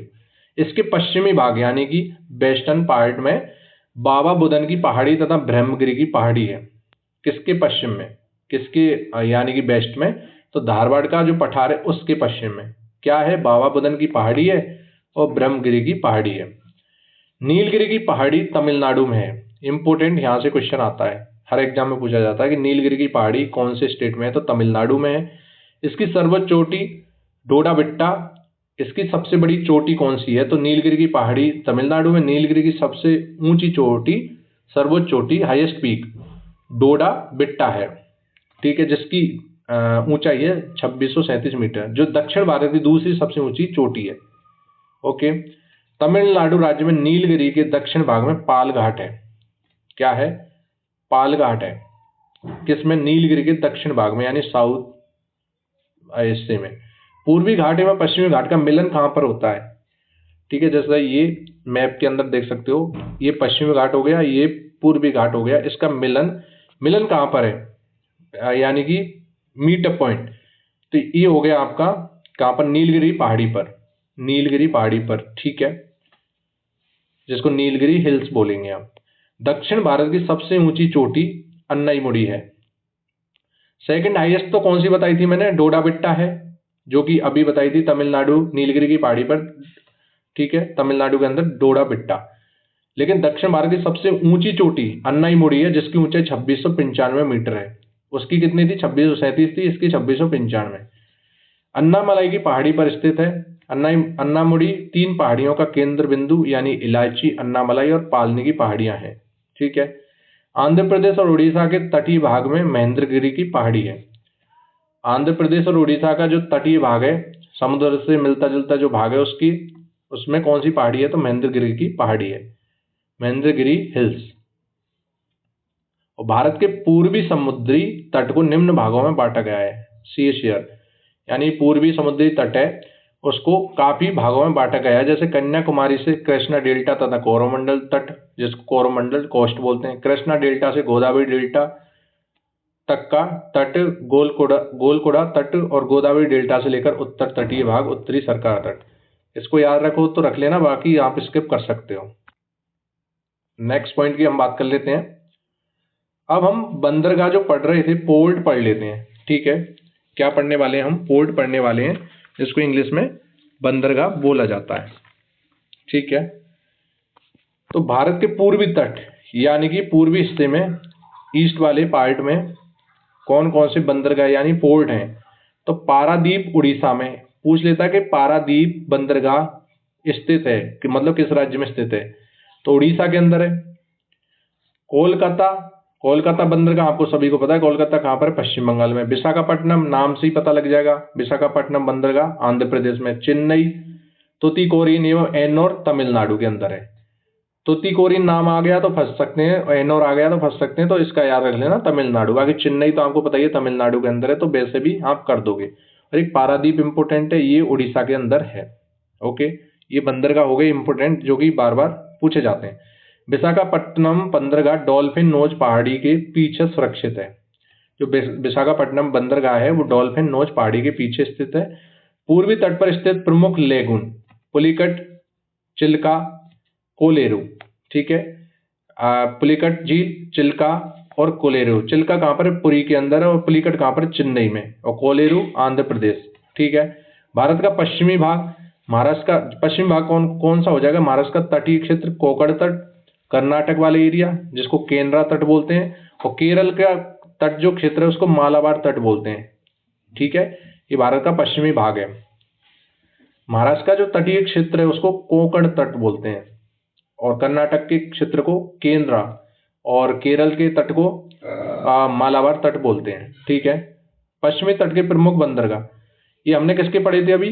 पूर्वी भाग के, यानी पूर्वी एरिया है। ठीक है, ईस्ट वाला। अब पढ़ लेते हैं वेस्ट वाले एरिया के बंदरगाह। तो कांडला है, वो कहाँ पर है? गुजरात के अंदर है। मुंबई, ये महाराष्ट्र में है, मुंबई, नावा, शेवा। और मार्मागोवा, नाम से पता है, गोवा के अंदर। मंगलोर कर्नाटक में पड़ता है, कोची केरल में। मालाबार तट पर अनेक पश्च जल हैं यानी बैक वाटर हैं, जिसे स्थानीय भाषा में कयाल कहते हैं, इंग्लिश में भी इसको कयाल ही कहेंगे। भारत में अंडमान निकोबार द्वीप समूह को आइसलैंड बोलते हैं। ठीक है, आइलैंड है आइसलैंड। भारत में अंडमान निकोबार द्वीप समूह, लक्षद्वीप समूह है। जैसे हमारे देश का नक्शा ऐसे आप समझ सकते हो, ऐसे है। तो ये हो गया नॉर्थ, ये हो गया साउथ, ये हो गया ईस्ट, ये हो गया वेस्ट। तो इस साइड तो अंडमान निकोबार द्वीप समूह है, अंडमान निकोबार आइलैंड, और इधर लक्षद्वीप आइसलैंड है। ठीक है, अंडमान निकोबार जो ईस्ट वाला एरिया है, जैसा मैंने अभी बताया था, ऐसे इधर है अंडमान निकोबार। तो ये बंगाल की खाड़ी में स्थित है, जिसको बे ऑफ बंगाल बोलते हैं। इसमें करीब 247 छोटे छोटे द्वीप हैं, यानी जो हमारा अंडमान निकोबार द्वीप समूह है वो 247 छोटे छोटे द्वीप से मिलकर बना हुआ है। ये द्वीप वास्तव में समुद्र में डूबे हुए पर्वत हैं। ठीक है, केंद्र शासित प्रदेश का सबसे बड़ा बंदरगाह पोर्ट ब्लेयर दक्षिणी अंडमान में है। जो केंद्र शासित प्रदेश, जो यूटी बोलते हैं इनको, टेरिटरी वाला एरिया, तो इसके अंदर सबसे बड़ा बंदरगाह यानी पोर्ट कौन सा है? ठीक है, तो कौन सा है? पोर्ट ब्लेयर दक्षिणी अंडमान में है। ठीक है, लक्षद्वीप समूह अरब सागर में स्थित है। ठीक है, लक्षद्वीप जो लक्षद्वीप आइसलैंड है वो कौन से? अरब सी में, अरब सागर में स्थित है। इसमें कुल 36 द्वीप हैं। कितने हैं इसमें? अंडमान निकोबार में तो मैंने बता दिया 247, और लक्षद्वीप में 36 द्वीप। इसमें केवल 10 द्वीप पर आबादी रहती है, बाकी सब ऐसे ही हैं, कोई इंसान मतलब पॉपुलेशन नहीं रहती। आंड्रेट है वो लक्षद्वीप का सबसे बड़ा द्वीप है। ठीक है, जो आइसलैंड है वो आंड्रेट है, वो लक्षद्वीप का सबसे बड़ा है। ठीक है, नेल्लोर के निकट श्री हरिकोटा प्रवाल निर्मित द्वीप है, यानी कि कोरल आइसलैंड है। नेल्लोर के निकट श्री हरिकोटा। पुलिकट झील इसी द्वीप द्वारा समुद्र से विलग है। पंबन द्वीप मन्नार की खाड़ी में स्थित है। जो पंबन द्वीप है, Pamban island is located in the gulf of Mannar. जो पंबन द्वीप है वो मन्नार की खाड़ी में स्थित है। मन्नार की खाड़ी, इससे पहले मैंने एक बार जिक्र किया था, जो कि भारत और श्रीलंका को अलग करता है। अब बात कर लेते हैं हम कि भारत में बैरन तथा नारकोंडम नामक दो प्रसिद्ध ज्वालामुखी हैं, जिसको वोल्केनिक आइसलैंड बोलते हैं। भारत में बेरन तथा नारकोंडम नामक दो प्रसिद्ध ज्वालामुखी हैं। बेरन द्वीप एक प्रसुप्त ज्वालामुखी है, जबकि नारकोंडम मृत ज्वालामुखी है जिसको डेड वोल्केनो बोलते हैं। इसको याद रख लेना आप, प्रसिद्ध ज्वालामुखी द्वीप कौन कौन से हैं भारत में। एक तो बेरन और एक नारकोंडम। ठीक है, बेरन द्वीप एक प्रसुप्त ज्वालामुखी है यानी कि डेड नहीं है, और नारकोंडम एक डेड ज्वालामुखी है। ठीक है, दो ही ज्वालामुखी पाए जाते हैं भारत में। और प्रमुख जल अंतराल पढ़ लेते हैं हम, मेजर वाटर गैप्स। ठीक है, यानी चैनल पढ़ लेते हैं कि कौन सा चैनल कौन कौन से एरिया के मध्य स्थित है। तो 8 डिग्री चैनल पूछ ले कि 8 डिग्री चैनल कौन कौन से क्षेत्र के मध्य स्थित है, तो मालदीव एवं मिनिकॉय के मध्य स्थित है। 9 डिग्री चैनल लक्षद्वीप और मिनिकॉय के मध्य स्थित है। ठीक है, और 10 डिग्री चैनल छोटा अंडमान व कार निकोबार के मध्य। ठीक है, और ग्रैंड चैनल सुमात्रा इंडोनेशिया व निकोबार के मध्य, और पाक स्टेट तमिलनाडु व श्रीलंका के मध्य, यानी भारत और श्रीलंका के मध्य भी कह सकते हैं। और भारत का जो कौन सा राज्य लगता है स्टेट, तमिलनाडु लगता है, तो इसलिए तमिलनाडु और श्रीलंका के मध्य पाक स्टेट है। ठीक है, और पाक खाड़ी जैसा मैंने अभी बताया था, पाक की खाड़ी तमिलनाडु में श्रीलंका के मध्य। मन्नार की खाड़ी भी दक्षिण पूर्व तमिलनाडु व श्रीलंका के मध्य, यानी भारत और श्रीलंका के मध्य हो जाएगा। लक्षद्वीप सागर लक्षद्वीप में मालाबार तट के मध्य। और कोको स्ट्रेट बहुत फेमस है, यानी कि बार बार एग्जाम पूछा जाता है, तो कोको द्वीप म्यांमार उत्तरी अंडमान के मध्य, और डुंकन पास दक्षिण अंडमान व लघु अंडमान के मध्य स्थित है। डुंकन पास 1 से 2 बार पढ़ोगे आपको चीजें याद हो जाएंगी, क्योंकि क्वेश्चन बन सकता है कि 10 डिग्री चैनल कहां पर स्थित है। ठीक है, तो छोटा अंडमान में कार निकोबार ऑप्शन में होगा 100%। और पूछ लेगा कि पाक स्टेट यानी पाक खाड़ी, तो तमिलनाडु व श्रीलंका या फिर भारत व श्रीलंका के मध्य स्थित है, कुछ भी कह सकते हो आप। ऑप्शन के अकॉर्डिंग ये टिक करना है आपको। ओके, अब पढ़ लेते हैं कि भारत का अवतरण, ड्रेनेज सिस्टम ऑफ इंडिया। नदियों के बारे में पढ़ लेते हैं हम, मेजर रिवर्स ऑफ इंडिया। एक एक बार निगाह दे लो, बाकी चीजें आपको याद हो जाएंगी। एक तरफ दे रखे हैं नदियों के नाम। ठीक है, जैसे कि यहाँ पर शो हो रहा है, नदियों के नाम एक तरफ दे रखे हैं उनके उद्गम स्थल यानी पॉइंट ऑफ ओरिजिन, कहाँ से इनका ओरिजिन हुआ है। एक तरफ संगम या मोहाना यानी किस में जाके गिरती हैं, कॉन्फ्लुएंस यानी स्टोरी, और एक तरफ विशेष दे रखा है यानी कि इनकी क्या विशेषताएं एक्स्ट्रा। सिंधु जो नदी है इसको इंडस भी बोला जाता है। इसका उद्गम यानी पॉइंट ऑफ ओरिजिन कहाँ से, तिब्बत यानी चीन में मानसरोवर एक झील है, लेक है, उसके पास से इसका ओरिजिन है। और इसका मुहाना यानी संगम कहाँ पर गिरती है, अरब सागर में जाके गिरती है। ठीक है, इसकी सहायक नदियां अगर याद करना चाहे तो कर सकते हो, बाकी ये चीजें तो आपको याद होनी चाहिए। रावी नदी है, वो रोहतांग दर्रे के समीप 12 हिमाचल प्रदेश से ये निकलती है और चिनाब नदी में जाके गिर जाती है। ब्यास नदी है, वो रोहतांग दर्रे से भी ये भी निकलती है और हरीके के समीप सतलज नदी में जाके गिर जाती है। ठीक है, सतलज नदी है मानसरोवर झील के पास स्थित राकस ताल झील, चीन से भी निकलती है और चिनाब नदी में जाके गिर जाती है। गंगा है, वो उत्तराखंड से निकलते हैं, बंगाल की खाड़ी बांग्लादेश की तरफ जाके उसमें मुहाना संगम हो जाता है। यमुना नदी है, वो भी उत्तराखंड से यमुनोत्री हिमानी से इलाहाबाद उत्तर प्रदेश में गंगा में मिल जाती है यमुना नदी। और चंबल है, जिसको चरणवती बोलते हैं, मध्य प्रदेश के में मऊ इंदौर के समीप स्थित जानाबाब की पहाड़ी से निकलती है मध्य प्रदेश में से, ये यमुना नदी में जाके मिल जाती है आगे। देश के सबसे गहरे खड्डों एवं बीहड़ का निर्माण ये चंबल नदी करती है। इसकी सहायक नदियां काली, सिंध और पार्वती और बनास नदी हैं। ठीक है, ये नदियों से रिलेटेड बात हो गई, और थोड़ी सी नदी और हैं, इनको भी पढ़ लेते हैं हम। कि कृष्णा नदी है, ये महाराष्ट्र के पश्चिमी घाट से निकलती है और बंगाल की खाड़ी में जाके गिर जाती है। तुंगभद्रा ये कर्नाटक से निकलती है और कृष्णा नदी में। और कावेरी ये कर्नाटक से और बंगाल की खाड़ी में। दामोदर नदी है, जो छोटा नागपुर से निकलती है, छोटा नागपुर का पठार है, और हुगली नदी में जाके मिल जाती है कलकत्ता के अंदर।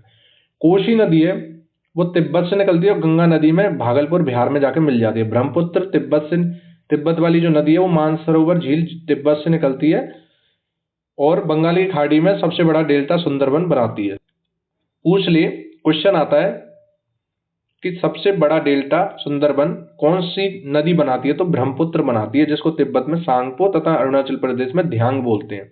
क्या बोलते हैं, तिब्बत में सांगपो, अरुणाचल प्रदेश में ध्यांग बोलते हैं। और सबसे बड़ा डेल्टा सुंदरबन यही बनाती है। डेल्टा का नाम क्या है, सुंदरबन है, वो इम्पोर्टेंट है इसलिए मैं इस पर जोर दे रहा हूँ। साबरमती जो नदी है जो खंबात की खाड़ी में जाके गिर जाती है, उदयपुर जिले के झाडोल राजस्थान से निकलती है। और माही नदी है, धार जिला मध्य प्रदेश से निकलती है और खंबात की खाड़ी में जाके गिर जाती है। इस पर माही बजाज सागर बांध बना हुआ है जो बांसवाड़ा राजस्थान में स्थित है। ये हो गई हमारी बातें नदी से रिलेटेड। अब एक दो नदी और हैं, उनको भी पढ़ लेते हैं, बाकी नदियों से रिलेटेड ये टॉपिक फिनिश हो जाएगा। ओके, तो जो नर्मदा नर्मदा नदी है वो कहाँ से निकलती है? अमरकंटक पहाड़ियाँ मध्य प्रदेश से निकलती है और खंबात की खाड़ी गुजरात में जाके गिर जाती है, यानी कि इसका संगम मुहाना हो जाता है। ताप्ती नदी है वो भी कहाँ से? मध्य प्रदेश से, और खंबात की खाड़ी में जाके गिरती है। महानदी है वो छत्तीसगढ़ से और बंगाल की खाड़ी में। ये खंबात की खाड़ी में दोनों नर्मदा और ताप्ती, लेकिन महानदी है वो बंगाल की खाड़ी में, बे ऑफ बंगाल। और गोदावरी जिसको दक्षिण गंगा या ब्रज गंगा भी बोलते हैं, नासिक महाराष्ट्र से निकलती है, त्र्यंबक पहाड़ी से बंगाल की खाड़ी में जाके गिर जाती है। अब हम बात कर लेते हैं, इसके की पॉइंट है नदियों से रिलेटेड, वो पढ़ लेते हैं कि गोदावरी नदी का जल संग्रहण क्षेत्र कर्नाटक, तेलंगाना, छत्तीसगढ़, उड़ीसा, आंध्र प्रदेश, महाराष्ट्र एवं मध्य प्रदेश में विस्तृत है। यानी गोदावरी जो नदी है इसका जो एरिया है, जो जल ग्रहण क्षेत्र है, कौन सी नदी का बोल रहे हैं यहाँ पर? दामोदर नदी का, तो वो काफी बड़ा है। ठीक है, कौन कौन से राज्य? कर्नाटक, तेलंगाना, छत्तीसगढ़, उड़ीसा, आंध्र प्रदेश, महाराष्ट्र एवं मध्य प्रदेश में। ठीक है, अब हम बात कर लेते हैं कि भारत में प्रायद्वीपीय नदियों का उत्तर से दक्षिण की ओर क्रम, यानी पेनिनसुलर रिवर्स। उत्तर से यानी नॉर्थ से और साउथ की ओर महानदी, गोदावरी, कृष्णा, पेनार, कावेर और बेगाई, ये पूछी जाती हैं इसलिए ये दे रखी हैं। ये साउथ वाली नदियां सारी की सारी।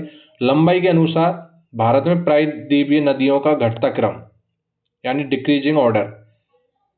लंबाई के अनुसार यानी सबसे लंबी कौन सी है? तो गोदावरी है, फिर कृष्णा है, फिर नर्मदा है, फिर महानदी है, फिर कावेरी है, फिर ताप्ती है, यानी घटता क्रम है। सबसे छोटी ताप्ती है इनमें, और सबसे बड़ी कौन सी है? गोदावरी।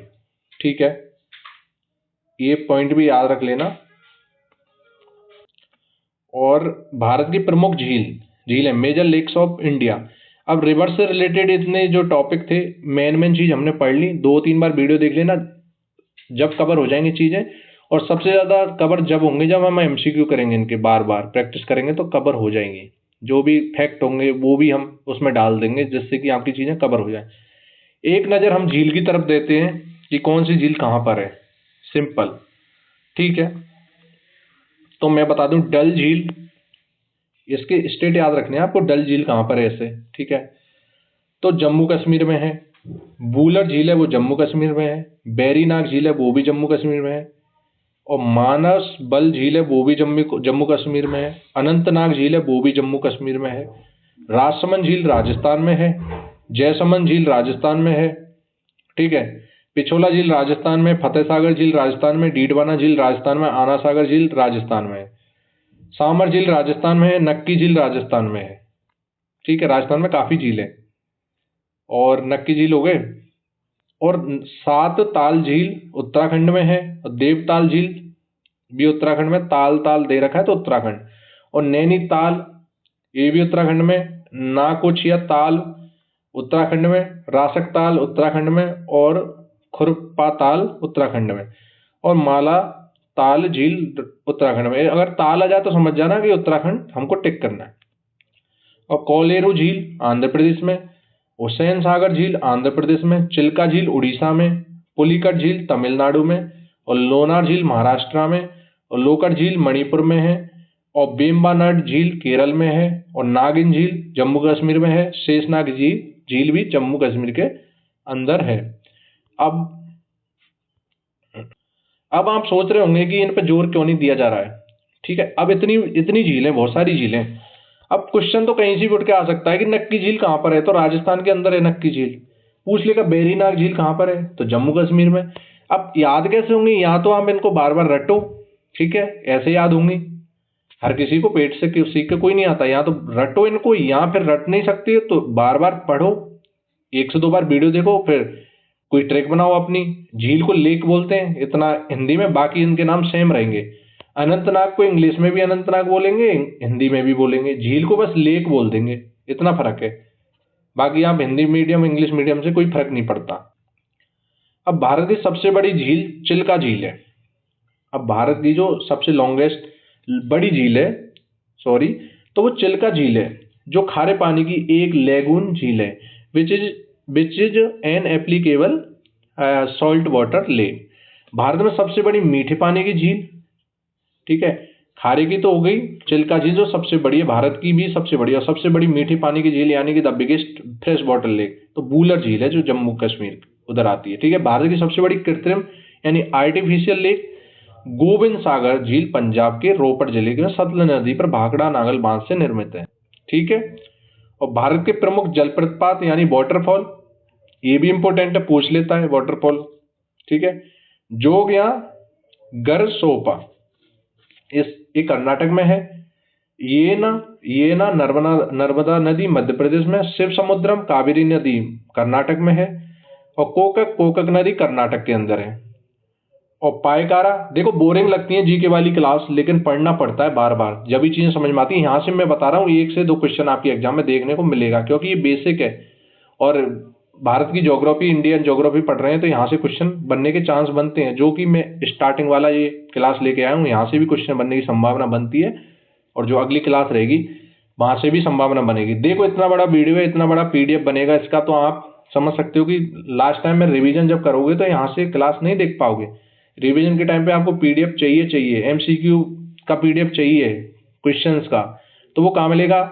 सिलेक्शन बैच में मिलेगा। आपको सिलेक्शन बैच ज्वाइन करना जरूरी है, इसलिए मैं बार बार बोलता हूँ। दूध सागर गोवा के अंदर है, दूध सागर जलप्रपात यानी वाटरफॉल। धुआंधार नर्मदा नदी मध्य प्रदेश में, बिहार टोंस नदी राजस्थान, पुनासा चम्बल नदी राजस्थान के अंदर है वाटरफॉल, चूलिया चम्बल नदी राजस्थान, पायकारा नीलगिरी क्षेत्र तमिलनाडु, हुंड्रू स्वर्णरेखा नदी झारखंड, ठीक है। ये ज्यादा हार्ड नहीं है, बस चूलिया नदी कौन यानी चूलिया वाटरफॉल है वो कब कहाँ पे है, तो चम्बल नदी, ये याद रखना है, राजस्थान में। पुनासा चम्बल नदी बिहार से, आप बिहार वाटरफॉल है वो बिहार के अंदर नहीं है, टोंस नदी राजस्थान में। धुआंधार नर्मदा नदी, और दूध सागर मांडवी गोवा। दूध को ऐसे याद रख सकते हो कि गोवा के अंदर दूध नहीं है, शराब है, ठीक है, लेकिन यहाँ पे दूध का सागर बाहर का है, सागर तो है लेकिन दूध का नहीं है, ठीक है, ये याद रख लेना। वहां पर वाइन पी जाती है ज्यादा से ज्यादा। सांबर एवं डीडवाना थार मरुस्थल में स्थित खारे पानी की झीलें हैं। जो सांबर है जो राजस्थान के अंदर है, डीडवाना थार मरुस्थल, थार डिजर्ट है, उसमें स्थित खारे पानी की सॉल्ट लेक है, ठीक है। सांबर झील बॉल्सन का, डीडवाना झील पलाया का उदाहरण है। इसको याद रख सकते हो, नहीं तो छोड़ सकते हो, वरना ये तो याद रखना ही है। ओके, भारत की सबसे ऊंची झील पंचपोखरी है, उत्तराखंड में है, ठीक है। महाराष्ट्र के बुलढाना जिले में स्थित लोनार झील ज्वालामुखी उद्गार से बनी है। जोग या गरसोप्पा जलप्रपात का नया नाम महात्मा गांधी जलप्रपात रखा गया है। किसका? जोग या गरसोप्पा का, ठीक है। जोग या गरसोप्पा जो पहले पढ़ा था उसका नया नाम क्या है? महात्मा गांधी जलप्रपात रखा गया है। भारत की प्रमुख बहुउद्देशीय नदी घाटी परियोजना यानी कि major multiple purpose river valley projects of India, पर एक तरफ परियोजना का यानी कि प्रोजेक्ट का नाम दे रखा है, एक तरफ रिवर यानी नदी, लाभान्वित जिले यानी किस किस को लाभ मिलता है, इस चीज से प्रॉफिट होता है। भाखड़ा नागल परियोजना कौन सी नदी पर बनी है? तो सतलज नदी पर, और पंजाब हरियाणा हिमाचल प्रदेश राजस्थान को लाभ मिलता है। अब पूछ लेगा क्वेश्चन की भाखड़ा नागल परियोजना कौन सी नदी पर बनी हुई है, स्थित है, तो सतलज नदी पर। पूछ लेगा कि भाखड़ा नागल परियोजना जो परियोजना है वो उससे कौन कौन से राज्य को फायदा मिलता है, तो यहाँ तो अलग अलग ये 4 ऑप्शन दे देंगे, या फिर इनमें से एक साथ ही दे सकते हैं और बाकी अदर स्टेट दे सकते हैं। ब्यास परियोजना ब्यास नदी पर राजस्थान पंजाब हरियाणा हिमाचल प्रदेश को फायदा मिलता है। दामोदर घाटी योजना दामोदर नदी पर बनी है और झारखंड पश्चिम बंगाल को इसका प्रॉफिट लाभ मिलता है। हीराकुंड बांध परियोजना कौन सी नदी पर है, क्वेश्चन पूछा जाता है बार बार, तो महानदी उड़ीसा के अंदर, उड़ीसा में इसको लाभ मिलता है। हीराकुंड बांध परियोजना महानदी में, ठीक है। चंबल परियोजना चंबल नदी राजस्थान में मध्य प्रदेश को इसको फायदा मिलता है। तुंगभद्रा परियोजना तुंगभद्रा नदी आंध्र प्रदेश एवं कर्नाटक राज्य को इसको फायदा मिलता है। नागार्जुन छोड़ सकते हो, कोसी छोड़ सकते हो, कोसी हालांकि बिहार और नेपाल में, गंडक बिहार और नेपाल, ठीक है। फरक्का परियोजना गंगा भागीरथी पश्चिम बंगाल, और काकरापार परियोजना नागपुर शक्ति गृह परियोजना, ठीक है। इंदिरा गांधी नहर, इसको याद रख लेना क्योंकि राजस्थान का एग्जाम है, राजस्थान से रिलेटेड पॉइंट पूछ सकता है। इंदिरा गांधी नहर परियोजना सतलज नदी पर है। पंजाब, राजस्थान, पंजाब, हरियाणा को इसका फायदा मिलता है। ठीक है, महानदी डेल्टा परियोजना महानदी पर है, उड़ीसा को इसका फायदा मिलता है। ओके, बाकी इन चीजों को आप छोड़ सकते हो। टेहरी बांध याद रख लेना, जो कि सबसे ऊंचा है। टेहरी बांध परियोजना भागीरथी नदी उत्तराखंड को इसका इससे फायदा मिलता है। ओके, ये पॉइंट हो गए। थोड़ी परियोजना और है जो इंपॉर्टेंट है, उनको देख लेते हैं, बाकी हम छोड़ देते हैं। ठीक है, तो कोई ना, देखो होने को तो बहुत है, यहाँ से एक क्वेश्चन उठ सकता है, जरूरी नहीं उठ भी जाए, हो सकता है एक भी ना आए जो मैं ये योजना लेके आया हूँ बहुउद्देशीय परियोजना, लेकिन पूछ सकता है। जैसे रामगंगा परियोजना, रामगंगा नदी उत्तर प्रदेश में स्थित है। घाट प्रभा नदी कर्नाटक में। ठीक है, सतलज परियोजना चिनाब नदी पर है और जम्मू कश्मीर को उसको फायदा मिलता है। ओके, बाकी इनको छोड़ देना। गांधी सागर परियोजना ये याद रखनी है, तो ये चंबल नदी पर है और मध्य प्रदेश को इसको फायदा मिलता है। नर्मदा सागर परियोजना मध्य प्रदेश एवं गुजरात को। राणा प्रताप सागर परियोजना चंबल नदी पर है और राजस्थान को इसका फायदा मिलता है। जवाहर सागर परियोजना चंबल नदी पर है और राजस्थान को इसका फायदा मिलता है। ओके, सरदार सरोवर परियोजना नर्मदा नदी पर है और इसका फायदा सरदार सरोवर जो परियोजना प्रोजेक्ट है उसका फायदा कौन कौन से राज्य को मिलता है? मध्य प्रदेश, महाराष्ट्र एवं गुजरात और राजस्थान को। एमपी, महाराष्ट्र, गुजरात और राजस्थान को इसका फायदा मिलता है। तो दोस्तों ये थी आज की क्लास। आपने काफी, अगर यहाँ तक वीडियो देखी है तो आप हिम्मत वाले हो, बाकी भागे नहीं हो आप। और इसके बाद हम एमसीक्यू करने वाले हैं, 2-4 एमसीक्यू हैं। बाकी क्लास काफी लंबी हो गई है, 1 घंटे प्लस हो गई है, तो आप समझ सकते हो कि मैंने कितना मैटर दिया है आप सभी के लिए। ठीक है, आप इस चीज का बार बार रिवाइज करें, पीडीएफ से करें, क्लास देखें, वो आपकी जिम्मेदारी है, लेकिन क्वेश्चन यहाँ से 1-2 बनेंगे। ओके, अब इसके बाद हम क्वेश्चन कर लेते हैं। पहले एक बात बता दूं मैं, आपका जो सब्जेक्ट है वो 270 मार्क्स का है। अगर आप सोच रहे हो कि 270 मार्क्स के दम पर आप पेपर देने जा रहे हो तो वो बहुत गलत सोच रहे हो। मैं मेरे कोर्स का प्रचार नहीं कर रहा। मैंने तो स्टार्टिंग में 100 रुपये का कोर्स बेचा था, जो कि पूरे मार्केट में, पूरी यूट्यूब पे, पूरी कोचिंग संस्थानों में कहीं भी नहीं है ऑनलाइन की दुनिया में। 200 मैंने दिवाली बाद फीस की है। तो आप देख सकते हो 180 मार्क्स आपको कवर करके जाने पड़ेंगे, ये रियलिटी है। आप जब ये जो अभी रिजल्ट आ रहे हैं एनएचएम के, वो रिजल्ट देखो, आपको पता चल जाएगा कि सचमुच में 35% और 40% क्राइटेरिया पास नहीं कर पा रहे, जो मिनिमम मार्क्स रखा गया है बोर्ड ने, वो पास नहीं कर पा रहे। कट ऑफ हाई कैसे जाएगी? कट ऑफ आपकी भी इतनी रहनी है अगर पेपर ऐसा आ गया। तो इसके दम पे जा रहे हो तो नहीं होगा, आपको पार्ट 1 टच करके जाना पड़ेगा अच्छे से। क्वेश्चन देख लो आप, what is the border between India. देखो मेरा समझाना काम है, और अगर आपको जो करना है वो आपकी मर्जी होगी। मेरा गाइडेंस देना आपका काम, मेरा काम है, क्योंकि मैं आपको पढ़ा रहा हूँ। What is the border between India and Pakistan called? What is, मैं जल्दी जल्दी इसलिए करा रहा हूँ अभी क्योंकि मुझे क्विज कराने हैं। मैंने 11 बजे का बोला था, लेकिन अभी 11 से ऊपर हो गए हैं शायद, तो देख सकते हो 7 मिनट ऊपर हो गए हैं। तो मुझे जल्दी फिनिश करके क्विज कराने हैं, चाहे मैं 10 कराऊं एनएचएम के। ठीक है, what is the border between India and Pakistan called? Bharat और पाकिस्तान के बीच की सीमा क्या कहलाती है?